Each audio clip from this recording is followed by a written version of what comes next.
we've done this, by the way. Since we did a Videodrome podcast. Oh yeah, dude. Wow, we're hitting on all cylinders early. But we're going to change it up this time. We're going to talk about some epic stuff, like kickflips. Okay. Kickflips? That's pretty epic. We can talk about sex. What do you guys think? All right. Kickflips are pretty racy, dude. Top 5 favorite kickflips. They're both vices. Vices. Top 5 favorite kickflips. Top. Vices. You're gonna get invited to someone's house. You want to do some kickflips after school? Like. And your mom says, you better not put on those etnies.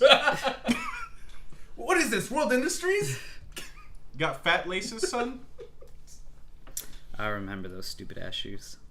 Did you ever have any? Yeah. I had some World I did. Industries. World Industry. I didn't know they made shoes. Yeah. They were fat. They were like etnies. There were some fat shoes. Yeah, I had a friend who had etnies and they look stupid. They're huge. They're dumb looking. Yeah. The tongue themselves, they're thick. Like, that's the thing I remember about I had DC shoes. I had Vans. Yeah. I had some Elements, too. They made shoes? Yeah, they did, didn't they? Yeah.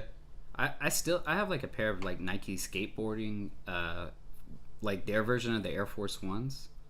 And they suck balls. Like there's I know what you're talking about. There was a reason they were for sale at the outlet mall. Uh-huh. I was like, I got them because it was cheap, and I was like, oh, they kind of look like Air Force Ones, which is my favorite Nike. They are uncomfortable. I had a pair of those I got in like 8th grade, and they were great actually for me, and they lasted until like freshman year of college. Damn. They were the white ones with like the black trim. Those are great. Like I Yeah. wore them down to where they had a hole in the sole. I remember I've only ever had one pair of Jordans because Jordans don't fit me because I have a fat foot. I had one pair of Jordans and they were baseball cleats. They were Derek Jeter Jordans. And they were terrible. They sucked. Wait, they had the spikes on them? Yeah. They were cleats, but they were Derek Do you Jeter wear them Jordans. like outside of baseball? Huh? Sometimes. Like, I'd wear it for PE. So like On the hardwood floor? no, not on the hardwood floor, but like we would have PE. We would do like some little exercise indoors, and then we would go outside. And if you weren't in a sport, you played, with the other kids, and the other kids would play like, ultimate frisbee or something like that. And I would wear baseball cleats to ultimate frisbee. I would wear indoor soccer shoes all the time. Oh yeah. Yeah. I had a bunch of those. So, I had some called like Diodoras, Yeah. which are like from Italy, and I got them at a flea market in Mexico. I think in high school, all I wore, like, if it wasn't like Nike Air Monarchs, I wore Adidas Sambas. Like, that was my shoe of choice. That's a classic. Oh yeah. Yeah. We were talking about, me and my friend were talking about Nike Cortezes. Oh hell yeah, with the little like ridged bottoms. Yeah, and I was like, man, I've definitely taken a Nike Cortez or two to the face. Like Victoria, Texas, 2005. Me and Nick got jumped outside of a Chevron.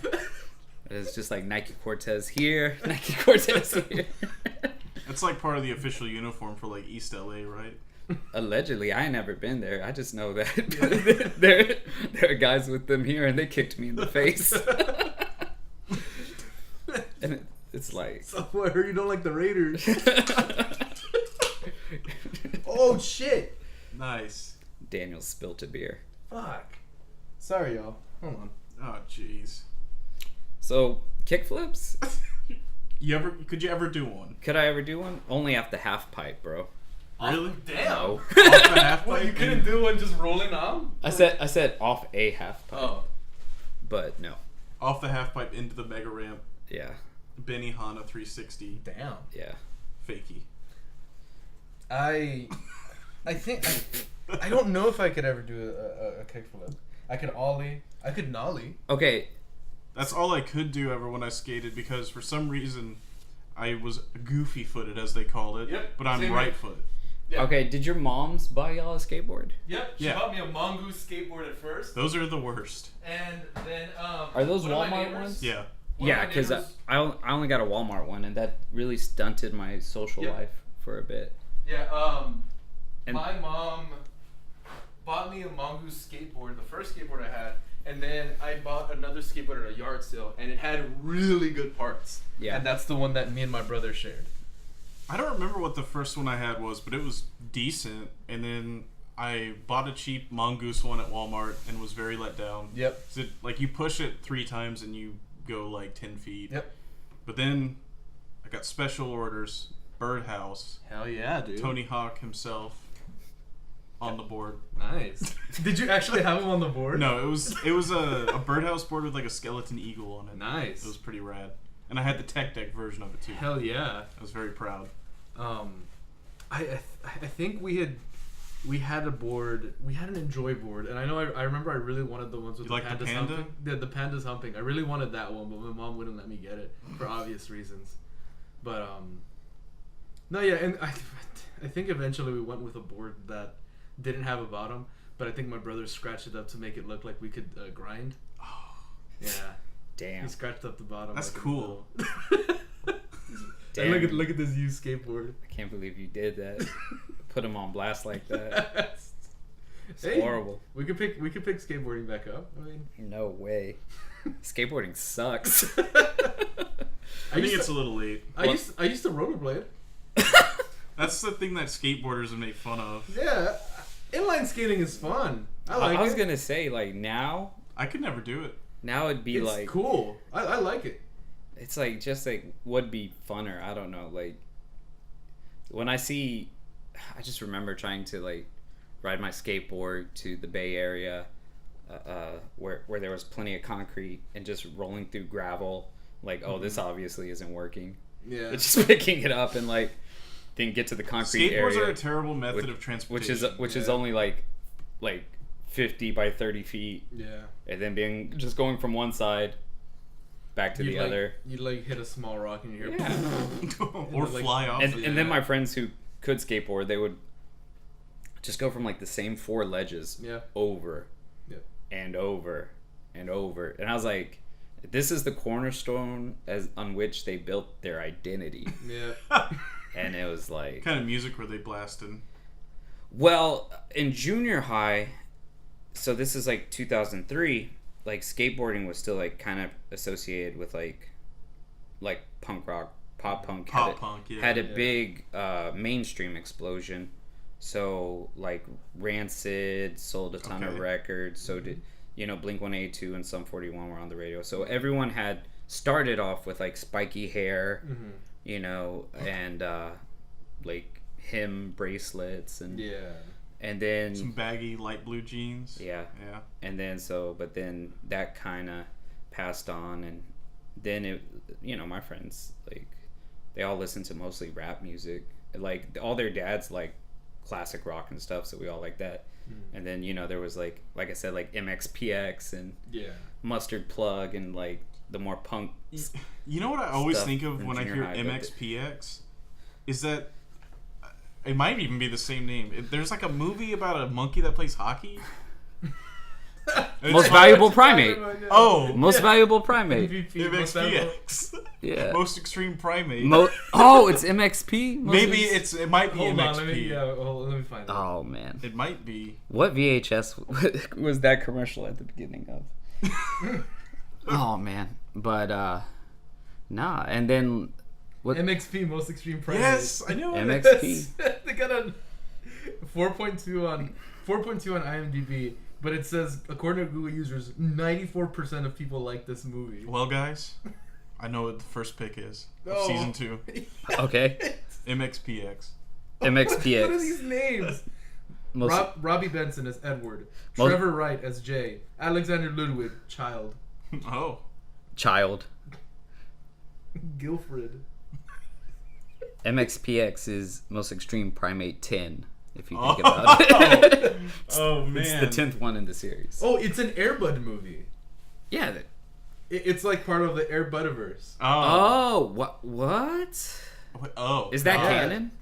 Yeah, look, it says Air Bud on top. Look at the fucking. It does. We gotta watch this fucking movie. I wonder if it's a CG monkey, or it's like they just like strapped a monkey No, to look. No a way. snowboard and pushed it down a hill. They strapped him. Oh. Okay. Let me read all the taglines to the VHS. Hollywood's #1 chimp takes it to the extreme. In MXP, Most Extreme Primate, Jack's back and he's taking his skills in the half pipe at the Frosty Peaks of Colorado. Jack teams up with 2 snowboarding brothers and their dads to turn the whole snowboarding world on its head. Jack's skills take him where no chimp has ever gone before, and it's sure to be a wild ride. Snow way, dude. Snow way. If they got a real primate to do like tricks, Yeah, that's actually pretty impressive. Yeah, that'd be pretty cool. that's like at least an 80% on Rotten Tomatoes. Man. Chimpanzees provided by Go and Ape. By going 8. Airbud Entertainment presents a Robert Vance film, MXP Most Extreme Primate. Doesn't that sound? All of this sound like a Tim and Eric sketch? Yeah. Like brought to you Oh. by a Robert Vince Hold on. production. This is a sequel. To what? MVP, Most Valuable Primate, where That's- he played hockey. That's the one. It's That's probably the one we're a talking different about. primate. Hmm. I'm guessing. That's sad. Well, no, but look, because in the description to MXP, it says Jack's back. Oh. Jack Attack is back. This is a real Renaissance primate. He's playing hockey. Oh, whoa! And I think this snowboarding. might be the third one. Is it Because new? look, Is it- MVP2 is a skating monkey. That's. Is that new? Is that coming out soon? No, I think these are all out. Like, That poor monkey. what the hell? Why?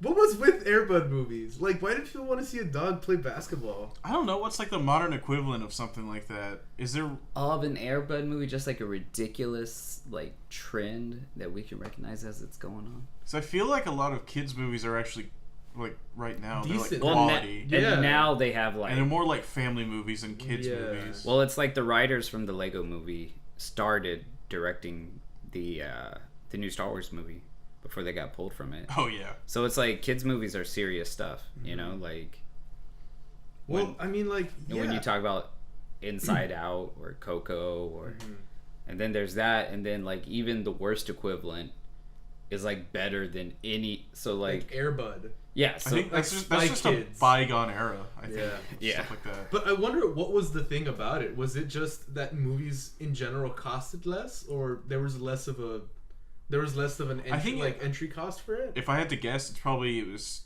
cheap to make, and people couldn't do their own research, so they just Okay, saw yeah. previews. And absolutely. the kids wanted to see it. I mean, like if you could just get something on the home video market at Blockbuster, Yeah. you know, you could be pretty sure you could get this amount of money. Yeah. So you just stay within the budget, release the movie, and then some poor parent is going to get the movie for their kid while they go out on date night. And so there was a whole sub-market And that just banked on that. and that's what I'm wondering. Is the case that let's say box office, big box office movies, is it that there's less of them in the same way There are. like video games? There's There less are. video games than there But were they're back then, bigger. but they're bigger and better Yes, quality. that trend is like that's fact. Yeah. Indie movies are actually like dead almost. Like true indie movies like Or they're sponsored by Netflix. well now that you'll That's have, true. Netflix is right, you'll have a small movie that's like small as like Ex Machina. Fox Searchlight or like might Duncan back Jones directed it. one movie, you know, but it's still like a $5-6 million movie. yeah, and it's hard to imagine that a movie like, let's say, Spy Kids would hold the same movie, like it would hold the same amount of theater attention than a Marvel movie would. You know what I mean? Like, it's hard to imagine that a movie that isn't massive. At the same time, I was thinking recently Hotel Transylvania 3 came out. Yeah. And I was just thinking like, oh man, they made another one. And then my next thought was like, they're going to make a lot of money. Yeah. Because Incredibles 2 came out 2 weeks ago. And that's the only thing there for kids. Yep. It is Ant-Man and the Wasp or that, Yeah. And so if you have a 5-year-old and you want to take them to the movies, there's like one option and it's that. But at the same time, they just have to make it flashy enough to where it even registers as an option. Yeah. And like companies are going all the way in on that. That's why DreamWorks made the Minions movie. How many offshoots of that have they made? How many like Minions universe movies have Just there been? one. One there's just feature No, film. but like where they came from. What's the movie they came Despicable from? Me. Despicable How Me. many of They them? made 3 3. Despicable Me's and then 1 Minions. One So there's Minion. four. I always just assumed that they were just cranking those out. Like, No, well, there are I'm sure there are gonna be, direct to video like Minions, Minion movie. Minion stuff. So like like how Minions you'll- Halloween. You know how you'll see like Madagascar films. You know what I mean? That aren't like full Yeah. films, but Right. they're like like Christmas special. Like apparently, yeah. There's featurettes. like Yeah. 4 Toy Story mini movies I've never seen. Yeah. Oh, really? Yeah, and they are like a Toy Story Halloween, a Toy Story Christmas, or And they're like, those are the ones that come out on ABC. Like, yeah, used to. They used to, and that there was a reason for that because ABC was owned by Disney, Disney, yeah. and so they can make a special like viewing slot for it and everything. Now they show them on Fox News. The war on Sean Hannity's a little picture-in-picture. He's like, and I don't agree with this message. Woody's first rally. They light the Christmas tree and like the whole panel's just like, yes, very good. No, but I mean, like, it does seem like that is a bygone era because, like, I think the examples that in my mind stick out are Spy Kids. Like, I don't know how those movies got made, or like I know how the movies got made, but like, man, looking back on them, it's rough. Spy Kids is so wild though that it's actually kind of fun. And the thing Like, it is Yeah. a bizarre ass Because movie. it's all green screened. Yeah. The entire thing, it's like surreal looking. with the hands. yeah, The thumbs. Yeah, the thumbs, and it has like a Willy Wonka-esque. Like it's surreal. it's occupied by children, but it seems like they're always in immediate and like like a reasonable danger. Yeah, Like you always feel like something really bad's gonna happen. That's Especially kind of, I think, the draw of Harry Potter too. oh yeah, child endangerment. Those, I love it. Yeah, They're absolutely. very grim movies to a point. Like even some of the early ones are like, this is pretty dark. yeah. Well, And when you're that age, it's like, this is cool though. I think that was the appeal of something like Series of Unfortunate Events. I was super into those books whenever I read them. I remember the books. I My don't think I siblings ever- are all watching the Netflix series. Yeah, and- they and- love There's it. wow. Yeah, and And it looks really Yeah. high production. It yeah, looks and, really good. and that's the thing. Like that's that Harry Potter thing. It's cool for kids that age because there's a very real sense of danger. Yeah, absolutely. Yeah. But like I was beating around the bush in Spy Kids. I just feel like someone's gonna get molested. That's the danger I was speaking about. Just like Someone's nice color. Someone's gonna get fluked. It has yeah, Oh shit. yeah. It has a real Get thumbed. Oh, rapey vibe. I think you're getting a little too specific. Yeah. But absolutely, like it's not that cool. But I've been watching Naruto for the first time. I'm 28, and I was like, you know what I'm gonna do? Watch all 600 episodes of Naruto. Oh, jeez. How's that going? It's going great. It's awesome. Are you into Shippuden yet? No, hell no. Do you just have a routine where it's like, all right, I'm gonna eat. Let's sit down, throw on an episode. Absolutely. I That's how you do it. I fold clothes and watch like 2 episodes with Me and Victoria before bed. me and Krista we're going through Seinfeld, and as we're eating, we'll throw on an episode or 2 of Seinfeld. Nice. And you know, we're getting through it. Seinfeld's We're no getting Naruto. through it. I don't know, man. Those like stand-up routine shots are Well, everyone agrees that's the worst. they're hard to get through. Like because the thing is, they start and It's not funny. They're like a prologue, and then they cap the joke. You know what I mean? It's just like he's like, you know, I hate traffic, and then they get to a scene about traffic, and I'm just like, well, and then the scene ends with him talking about traffic again, like. But I guess it's a product of its time. It's good. I enjoy it a lot. I like Seinfeld a lot more than Curb Your Enthusiasm because of the characters. Yeah. Yeah. Curb Your Enthusiasm seems like. Did you ever watch The Maron Show? Mm-mm. Mark Maron? Yeah. No. He had a show on independent television, ITV or whatever. And both of those shows to me have like this feeling of like the director's like reveling in his own like This is smart comedy. Misanthropy and how like I don't like people. Isn't that awesome? Yeah. I'm such a tool. Yeah. But it's like, but Larry David is really funny. Yeah, and he's a great writer. Yeah. And but like just that tone makes me kind of like, Just like ugh, people are so tiring. like And that's the like a thing bunch with- of real life Rick Sanchez is walking around. You know? I've seen all of Seinfeld, and to me, Curb Your Enthusiasm, it is funny, but it's also that show with a layer of like adult humor over it Yeah. that is kind of off-putting to me at some points. Yeah. Well, it's like it's so hard for me to relate to like these things that like certain Hollywood dudes, they'll make a movie or a show and it's so insider and their lives are like this. It's like, oh, isn't it crazy when you cheat with your producer's like second wife? Yeah. And it's like, I'm a lower middle class American, you know? Yeah. I'm, Mexican American from a rural town. I don't like this like it's just a whole different world to me. Like, and then like Seinfeld will have an episode I can't even relate based on the fact that like George takes off all of his clothes when he goes to poop.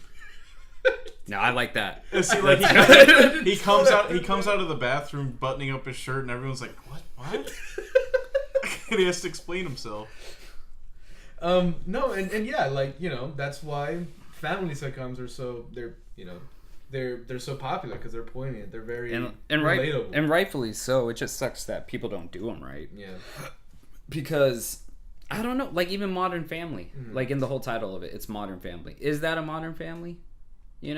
Like their houses are gigantic. It's modern, what are they, middle, like, upper class. Like, really upper. Yeah. Upper middle class, and like I'm like, this looks nothing like My Family. And that's the thing, right? So like, I know that there can't be a show for everyone, but they tried to. It's called Roseanne. And that's the thing. Oh no, man! God, I hated Roseanne when it was on originally. Dude, you weren't born when that shit was on originally. Sorry, I mean when I watched Nick at Night. Whoa. Talk about like Nick at Night. To me, that's the original run. Almost, it feels like it's so long ago now. But like, I don't know. There's something about it, because I understand that I'm about I'm a first generation Mexican American. So I was born in America, but both my parents are Mexican. The George Lopez show did nothing for me. Oh, you know what I mean? It felt disconnected. In the same way that I feel like well, like even that show, like that one, I agree, except for the fact that like his grandma said something crazy. Yeah, I was like, my grandma said something crazy. Like every once in a while, they'll hit a chord, but the thing is, it was still a little bit upper class for me. You know what I mean? Yeah. And I get that not everyone is at my level, but also to me, it didn't seem Mexican to me watching it. It was just like, this is a show about a family. Yeah, that's how it felt to me. It's like there was a show, the only one that got it pretty close was actually called Brothers Garcia, and it was on Nickelodeon in like the early 2000s. Okay. And that one was very specific and well researched, and it actually was a middle class family from San Antonio, and they had stuff like where the priest was like, all right, and they cut Sunday mass early so he could go home and watch the Cowboys. And it was like, I was like, oh wow, like a lot of that show rang really genuine, but like I don't know, man. Like I always watched all these shows. I was like, I just give up. Yeah. I guess more or anything. Like they're never gonna make a show for like rural Americans, and like even like where I'm from, it's not like when you think of rural like some kind of classist idea of like backwoods, like yeah. But I'm just not from the city, Yeah. And it's like when are you gonna have a show that takes place in like the Valley? Yeah. Yeah. The Valley of Texas, because the Valley. Yeah, I was about to say, what's the Valley of Texas? Yeah, that's the Rio Grande Valley area. Okay. The far, far south Texas. Yeah. Mexicans in cowboy hats. Yeah. Like, but it's like that. My name's Colton Martinez. Yeah. that kind of stuff. Yeah, but it's like. The only time I ever saw a glimpse of something I was like, oh wow, was like some of the background people in No Country for Old Men. I was just thinking about that. I was like, whoa, I know what that looks like. Yeah. It's like, wow, I have uncles like you. Yeah. I have a guy like just a background guy. I was like, I have an uncle who lives in he's a great uncle. He lives in Hefford, Texas, which is north of Amarillo. Amarillo. Amarillo, excuse me. And he wears those like really bright plaid shirts tucked into his jeans, and he talks with a thick accent, and like seeing something like in No Country for Old Men, like you were saying, I'm just like, man, I know people like that. Yeah, and it's like, and that's still, but they're gonna make 1,000 movies about and shows about people in LA and Manhattan, the Lower East Side, and it's like the rest of the country can fuck off. Yeah. Like, well, I mean, I think that's why I know for Chris as well, I found the show, the first season of True Detective really refreshing. Yeah. It tells a story about Louisiana. That's cool, because that's also and like East part of it Texas. Takes place in East Texas. Yeah. And that's what the hell East Texas looks like. I ain't going through there unless I have to. Yeah. I'm going through there 75 miles per hour. Yeah. At the least. Yeah, during the day. Yeah. I'm leaving at 6 a.m. But oh yeah, you can smell the petroleum plants, Yep. right? In the backgrounds when they go Yep. across the highways. Yep. And that, yeah, that's pretty cool. And I watched True Detective season 1 pretty recently. Rewatched it, just because like when I watched it the first time, I was so blown away. I was like, this is the most beautiful and dark and like disturbing real life thing I've ever seen. I remember you showed it. To me, and this is before, because when I first met Chris, I hadn't watched a bunch of like what are considered great shows, or like like upper level shows. I mean, you didn't have cable. Yeah, and limited internet. So Chris, like I only got into that stuff in like 2012 when it's like someone was talking about Breaking Bad, and I bought 2 Blu-rays. And I was like, I'll watch this. I never watched a show before. Like sat down and watched a show. And so like Chris showed me Game of Thrones, and I'm like, wow, I have never seen anything like this, that people put this much work into. How fun that like that's like. And it was the same for that was not that long after I discovered that stuff. And y'all must have been really hurt by how shitty other television was after that. Yeah, y'all had like such a great introduction. It's like your older brother for the first time. He's like, "Oh, you want to listen to music? Okay, here's the Ramones. Yeah. Here's Talking Heads. Yeah. And here's Yeah, and now we're all the early Metallica jaded. album, and you're like, yes, and then you're like, what? Yeah. We're very jaded, and now we have a podcast about what good television and movies are, according to us, the ultimate authority. Yeah. No, but like, and like, I remember, God, I fell in love with True Detective. The opening credits, I was just like, seriously, the first time I saw the credits, I was like, this is gonna be good. This is intense. I love this. On this podcast, have I talked about how I've only seen the first season? I don't know, but it's worth. No, you've only seen the second. You've only seen the second. Oh, pardon me. Yeah, I've only seen it, and I thought it was great. That is a crime. And I thought it was in L.A. great. And like, it's got shame on you. Vince Vaughn. And everybody was like, while I was watching, I was like, I'm watching True Detective season 2. They're like, oh yeah, me too. And they're like, oh man, that was horseshit. I was like, are you kidding me? That was great. I don't see how the first season could be better. Oh boy, I thought Vince Vaughn acted really well. God, you're killing me right now. Like I just like sometimes I like if I'm bored, I'll like look up True Detective season 2 scenes on YouTube and comment on a video and be like, I can't believe this shit happened. Vince Vaughn can just crawl in a hole and die. Oh my gosh. No. He made but here's the thing, he made right? Fred Claus, man. Right?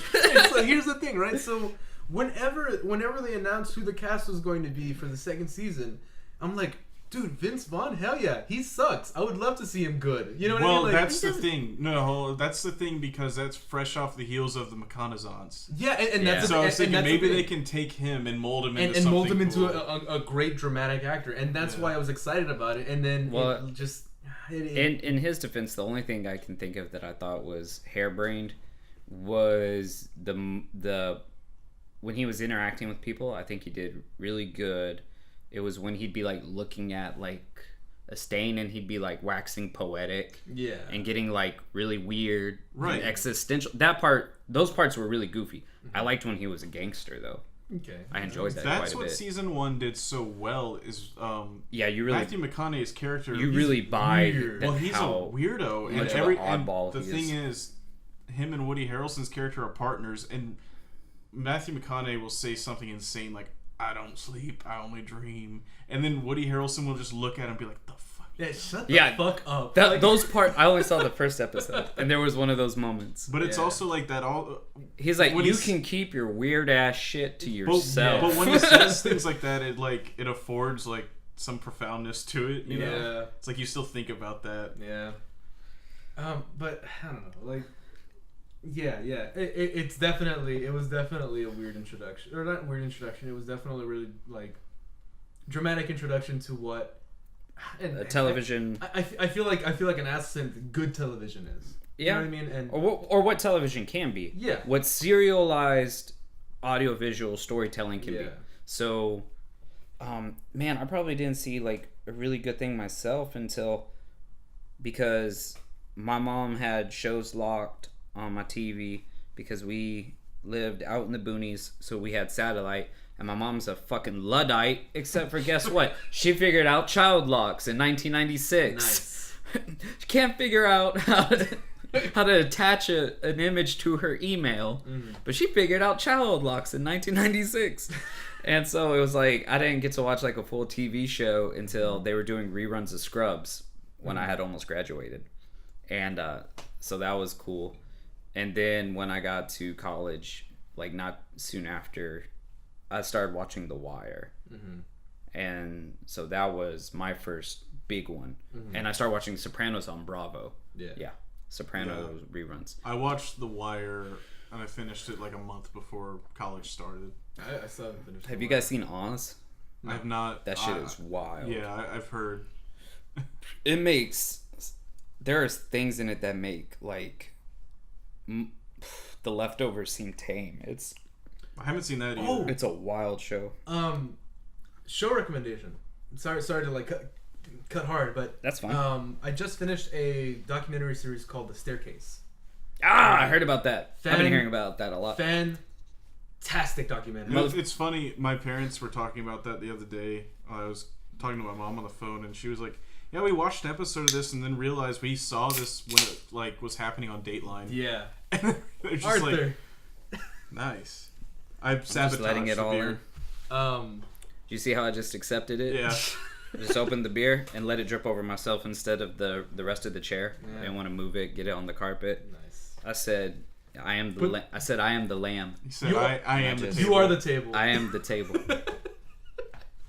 Sick Lou Reed reference, guys. But no, if for anyone who's listening, check out The Staircase. It's really good. It's a 13 episode series.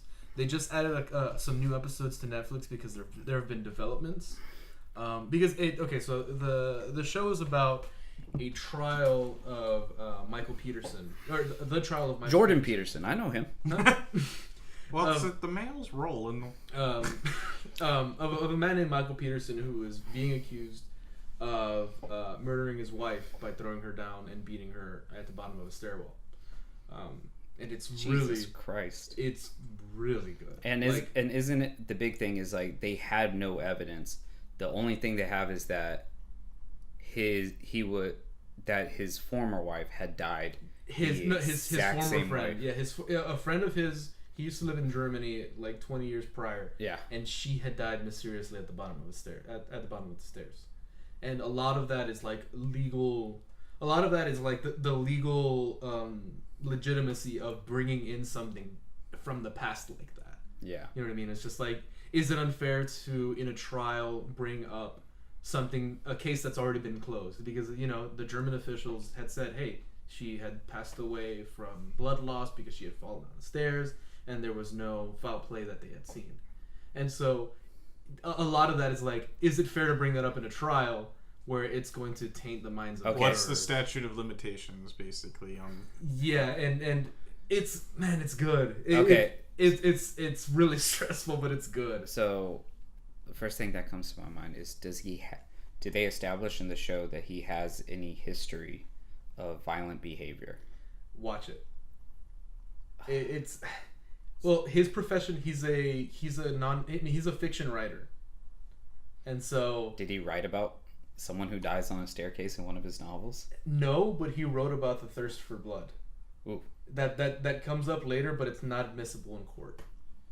Okay, now see, I understand not using that. Yeah, that makes sense. That makes sense to admit. Mm-hmm. But the other stuff, it's like, that seems pretty pertinent. Yeah, that's pretty wild. You should watch it though. It's really good. They're like, it's a series of 13 episodes, and I think they're each 40 minutes. Yeah, I like stuff like that. Like, did y'all ever hear about Atlanta Monster? It was a podcast about the Atlanta I think you did tell us serial about killer. It was insane. Like, all these kids died, and they were just like going through, and so they had a guy and convicted him, right? And at the end of it, I was like, well, it's clear to me that he committed a few murders, but like there were like 30 something kids that died and went missing from these black neighborhoods in Atlanta in the early 80s. And it was just like the whole time I was like riveted. But it's also, it's also really disturbing. at the same time. Just thinking about, people getting away or the horrible circumstances of that stuff. And that's the thing, like, I mean, I feel like it took me a second to get adjusted to it, but Netflix doesn't hold back when they show stuff. Like, I figured, given how popular they are and the fact that they aren't HBO or like some other network in that vein, I mean, they show like evidences, like pictures of the dead wife. Like, oh, see, that would catch me off guard because I'm so used to true crime being on cable television or basic television. So they're always good. If I was just watching one and it's all the same, like same beats, and then it's just like, and decapitated torso. Yeah, like what the? It's and again going back to that word, there's some jarring moments in that show. Nice. There's some jarring moments in that show where they'll just be talking, and then the prosecutor says, "We have evidence A," and then they'll show her slumped on the floor, covered in blood, like, and it's a corpse. Like it's gruesome in some parts, but I think it's definitely a really good watch if you want to see something about the legal process, because a lot of it, I would say about a third or a fourth of the show is about the defense and the defense attorney preparing to talk about the case. So, like, if I can structure an episode when the trial does start, it's like the first fourth of the episode is the lawyer talking about what we're going to talk about, why this looks good, why this looks bad, and then the middle of it is him in action putting that stuff in, and then, like, I would say the last fourth is about what new developments come. Okay, is this a documentary or a dramatization? It's a documentary. Okay. And it's a series of episodes. Yes. Okay. So here's the thing: these new episodes that came out, they came out recently. This is 2018, and this trial was in 2001. Yeah. So this documentary, it's old, right? Yeah. This guy produced the first set of films and released them, I think, in like 2011 or 2012. I thought it was older than that. And well, the thing is, so I don't want to give away too much information, but yeah, like, basically there are new episodes about not the conclusion, but like it.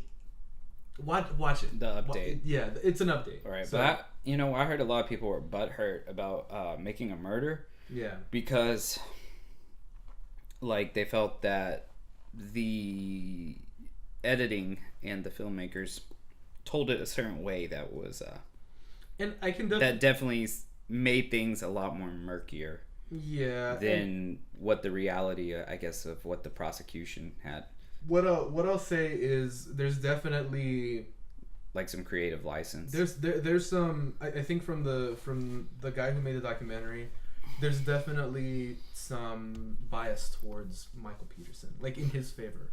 In his favor towards, like, not in his personal favor, but more, hey, the legal process should follow a certain direction. Yeah. And it is what's happened to him is unfair. Well, my thing is from a producer standpoint, the issue is that what makes those things at the end when you watch it and you're like, oh, that's great, and you need to talk about it, is when it is so like there's so much doubt, because you can just imagine it's one way or you imagine it's another way. And so the more equally that you can portray the situation to be inconclusive, that's actually what they want, because that's what gets people talking.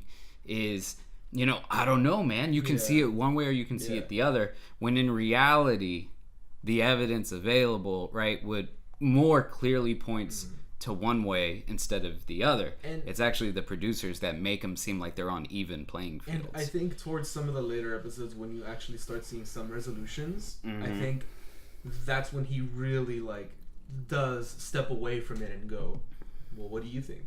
You know what I mean? Like, what how does this resolution make you feel? Yeah. You know what I mean? Like, do you agree with it or do you not? If I was on the jury, I'd be like, what's his favorite Metallica album? Saint Anger. And I'd be like, oh, he did that shit. Oh, Reload? Oh, no. He killed that bitch. Ain't no doubt about that.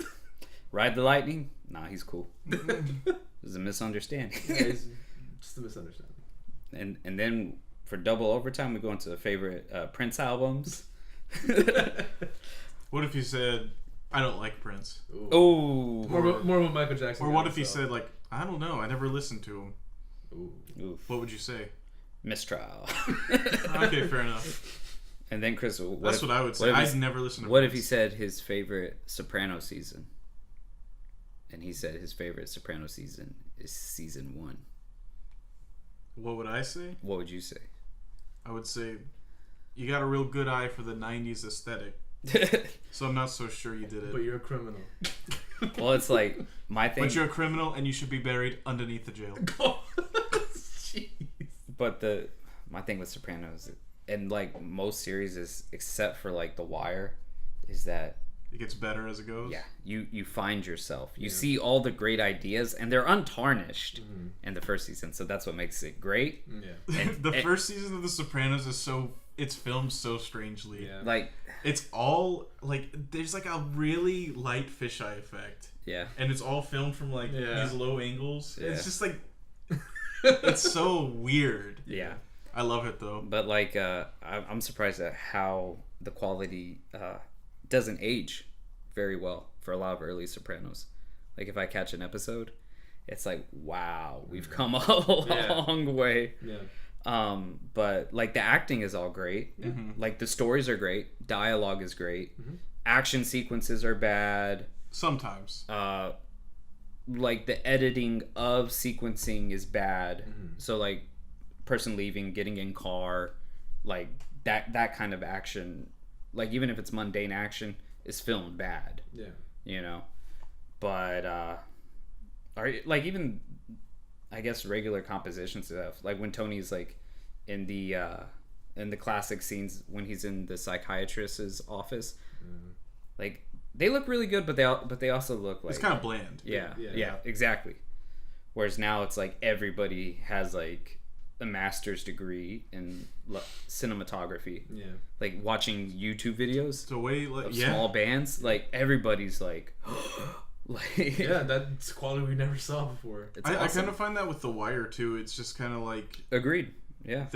there's a camera and they're filming the characters doing stuff. It's not very cinematic, and I don't know, maybe it's not supposed to be. Well, I don't think it is. there is no reason for it not to be. It's like, okay, so we're breaking away from basic television with the content of our stories and our ambition, but we're not matching our ambition visually. Yeah. That's what early classic HBO is. Yeah. Is you see the ambition story-wise, acting, plot lines, but visually not recognizing that they can really break away. But And it was all 4x3 also. Yeah. yeah, but do you think that was a limitation of its time more than their lack of effort towards it? Absolutely. Like I like animation a lot, so I watch like a Hayao Miyazaki movie, like Kiki's Delivery Service, and the opening shot is just her flying over like this like European night sky, and the camera is doing things. The camera of the the thing, it's doing things that a camera can't do, which is embracing the animation medium, right? And so if you think, a lot of people just recognize that like anime had a leg up over Western animation, clearly quality reasons for something that sometimes you can't even put your finger on. And what that finger is the direction, right? So if you watch a Batman cartoon or a Teen Titans cartoon from 2002 or something, right? Like the way they do action is like you're just looking at it and they can run at each other and do this like a Mortal Kombat game. Yeah. And sometimes you might just see like a over the shoulder thwack, right? Instead, what you could be doing, because there is no limit. Yeah, you can film from impossible angles. Right, so in animation. like that thing, that the beautiful opening sequence from Kiki's Delivery Service is like 25 years old. Yeah. And then I barely see people, it never happened with traditional Disney movies. They never had like that level of like ambition visually. And it like in the animation era that they had into I guess The Princess Frog in 2008, they never did it. Like they never took that risk. In 2D specifically. Yeah, and like even the stuff in Mulan is still so basic. Like they think they have to film. It's shot like a film, exactly, rather than an animation. Right. So like the Mongols are coming down like the hill, right, in one of the scenes. Whereas instead, what they could do is actually do like a perspective of one of the horses galloping. No, there down. is a shot. They follow the eagle. They follow. I was going to say Shang Tsung. Shang Tsung, that's cool. They were following the Mongol leader's eagle, and he flies through and down the mountain, and it's through his perspective. Okay. That's one shot I do remember. That's and see, you remember it. There's a scene in the original Old Boy, where the camera zooms out through a pair of chopsticks. Oh yeah. Do you remember that? Yeah. I remember watching that and I was like, how did they do? Is that CG? I was like, did y'all ever see the American Old Boy? No. Who was it? Was that Josh Brolin? Josh Brolin. No, Really? I never saw it. Yeah. I had no idea. That was not that long ago, was it? No, that was about 3 years ago. Yeah. Oh wow. I don't think it was received very well. Old Boy's tight, dude. Like, I like those like panic shots of the alley when he's like beating the shit out of 50 dudes. Yeah. That's or like in that hallway. It's like an old beat 'em up game. I like the ending. Like, you don't remember the ending? I may have been too intoxicated at the end. Are you serious? Yeah. Are you fucking with me? No. This is the best part of the movie. It's not even the hammer. Are you fucking with me? Is it the octopus? That's the beginning. Okay, I was about to say. No. What's the end? Are you? I'm not fucking with you. I don't remember it. Oh my don't tell me. I'll watch it. Okay. There you go. Text me immediately afterwards. But yeah, man, we're talking like some Stanley Kubrick, like fucking David Lynch shit, man. Ooh, okay. Like the movie's awesome, and for like not just because of the insaneness of those sequences, right? But because of the story and the how it resolves in the third act, and like definitely like I heard a comedian making a joke, like a throwaway, but it was so funny, and like True was like, do Koreans know how to make a movie not about revenge? Like, have y'all seen any Korean movies? No. Aside from maybe Old Boy? I can't say. Okay, well I might need to recommend Okay, a few please. because they're That's what this is all about. like I would say Is it? I thought it was about snowboarding monkey movies. on its best days. Yeah. Okay. On its best days. Yeah. But nah, there are a lot of good movies. I would say like have you seen Blood Simple? No. By the Coen brothers? I have not seen that actually. That's a tremendous movie. I've heard very good things. It's my favorite Coen brothers movie. What's crazy, it's their first one too. Is it? Uh-huh. I thought like Raising Arizona was. That came afterwards. Okay.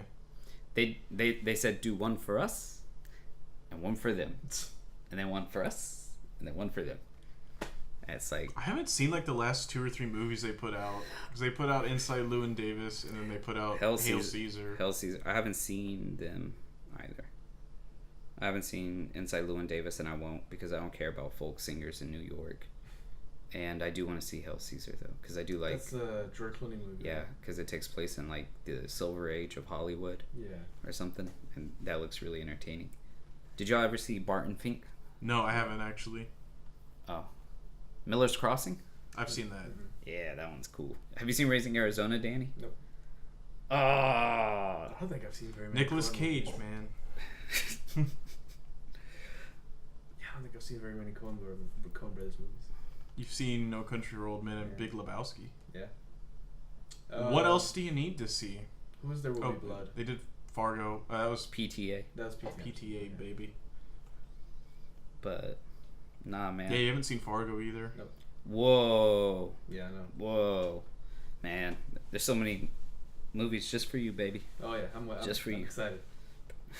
Well, that's why we're back. All right. That's why we're back, man. So Chris is a mysterious man. What do you have to have in store for us, Chris? What are you thinking?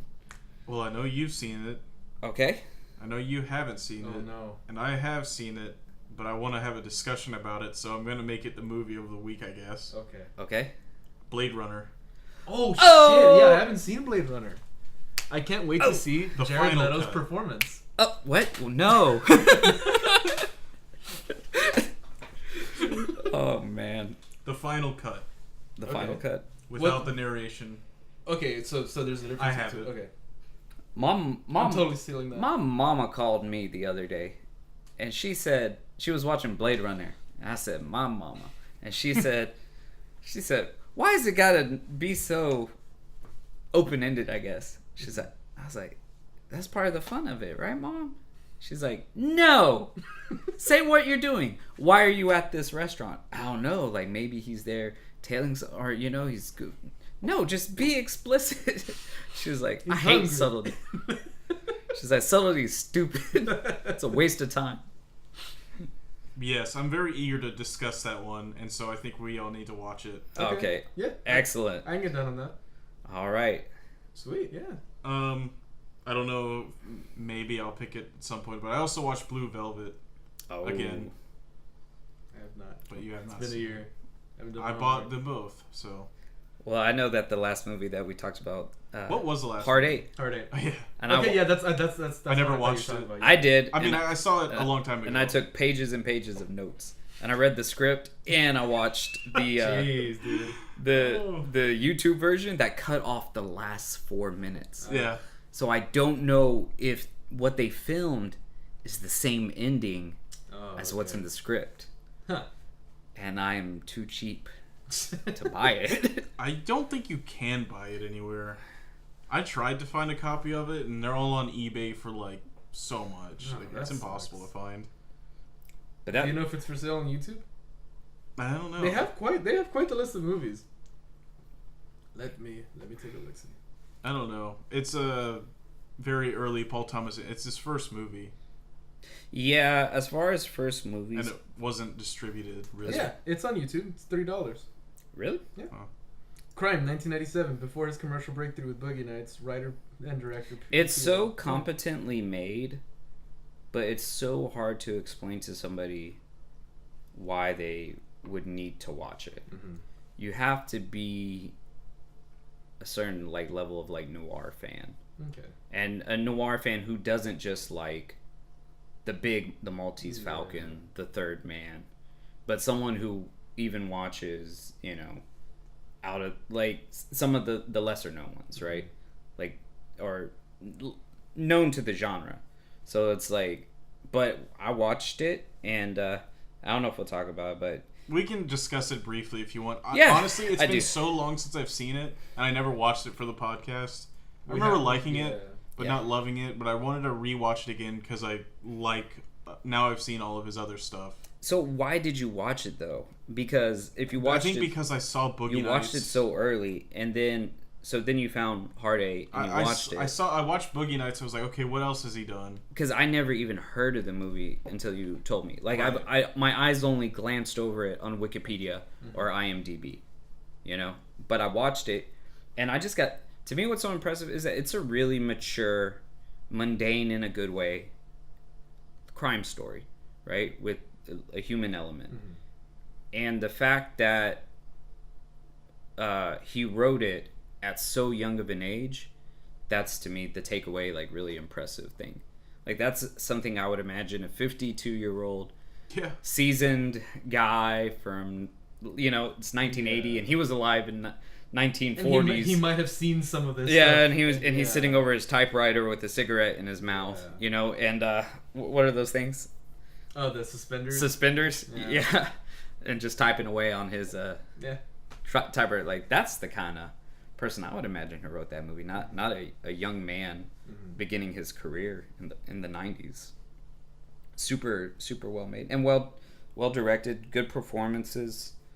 John C. Reilly, Gwyneth Paltrow, Samuel Jackson, Philip Baker Hall. Yeah, like good cast for a first movie. Yeah, like John C. Reilly's a real schmuck, and like he uses him as a schmuck in Magnolia, and he's just such a great actor, John C. Reilly. He is very versatile. Yeah. Underutilized. Yeah, big time. Do you remember the name of the main guy? What was his name? Sidney? In the That's Magnolia, I think. Is it? Philip Baker Hall's character, No. the game show host? No. Or maybe it is Sidney. Because Sidney Pollack is an actor in Magnolia who plays, I think, Tom Cruise's dad. Oh. But that's not... whatever. But yes, so Blade Runner, Daniel. Yes, I am very excited to watch the movie. It's one of those... That's going to be a righteous conversation. It's one of those classics I've never seen. I just never gotten around to watching it. All right. Sounds good. Danny, afterwards, are you going to have one in your chamber that's on the level of Max Knight? Yes. Whoa. Believe me, I'll find something. MXPX. It's all there. We'll see. That's a contender, but I want to dig deeper. All right. I want to dig real deep. Fine. Max Knight. Max Knight is. That's 1 in a billion, dude. That is. There's nothing like Max Knight. You said it. Yeah, like in a good way. There's nothing like it. Like there should not be anything like it. No, I'll have something. Yeah. And if not, I'll try and come up with a good movie. All right. Do we have any closing remarks before we wrap this up? Sorry to anyone who was waiting for the Super 8. What's the movie? Hard 8. Hard 8. Sorry for anyone who's looking for a Hard 8 discussion. Has been waiting a year for it. We'll talk about it eventually. Don't worry. Okay. I don't know. Maybe. Yeah, we'll see. I felt like I covered it pretty goddamn good. Yeah, we need like a solo cast of just. I don't know if there's like, a lot to really cover in it anyway. Yeah. So Exactly. Blade Runner is gonna be. That's chock full of stuff to discuss. Yeah. Endless. Yeah. And in a way that I didn't expect at all. Okay. That movie is so much different than I thought it was gonna be. If you start off it's with sort of like, so this movie sucks balls. What I can imagine, balls. it's like it. What I've heard is like people who have never watched or know anything about RoboCop. Like it shatters expectations. What are you talking about? Shatters expectations in a way that like a lot of people think of RoboCop who haven't seen it. They think of it like a PG-13 cop movie. You know what I mean? Like rated X. Yeah, and it's a hyper violent. Like satire. Yeah. Yeah, with a lot of teeth. Like it's biting. Yeah. But yeah, with Blade Runner, I didn't have expectations other than like, man. I had expectations for what I assumed would be an 80s sci-fi movie. Yeah. You know what I mean? Yeah. And it is just. I won't say anymore. Exactly. Okay. All right. I can't say anymore. I'm very excited. I can't wait to watch it. Check it out. Blade Runner. What year did that movie come out? 87. 1982. 87 or 83. What? It's 83. Oh. I'm calling it now. So actors: Harrison Ford. Yeah. I don't know anyone else actually. Laura Dern. Oh, wait, what? No. No. Got me excited. Dennis Hopper. Woody Harrelson. Blade Hunter. Blade. Read it and weep, boys. I need to find a movie called Blade Hunter. Well, the final cut came out in 2007. Yeah. So technically, I'm alright. Alright, you win. Blade Hunter is an MMORPG. Thousands of beautiful girls are playing near you. Blade Hunter. Join our server. Blade Hunter. No, hold on. Level up your force. Have you seen the new videos where they got the people talking like as if they actually played the game? Like on YouTube commercials, and they're like, "Oh yeah, we're going in right now. This guy's got a big army." Yeah. Oh man. Oh gosh. You know what? Before we wrap up, actually, E3. That reminds me of E3. Yeah. Because those canned dialogue things in E3. Yeah. It's always Ubisoft. Yeah. It's like, haven't you leveled up yet? And then someone will be like, I'm working on it. Chill out. You gotta take out these tangos. Yeah. It's like, oh my god, no one talks like that. Just can you see him? Yeah, 3 mics to the left. Like, fuck off. You don't talk 3 like mics. Just a couple clicks north. Yeah. Oh yeah, mics is minute. It's clicks. That's the Yeah. You would say we're Oscar Mike. Ugh. Stay frosty, amigos. Whiskey Tango Foxtrot. Oh. Nice. Got anything to say about E3? Like there was like Kingdom Hearts 3.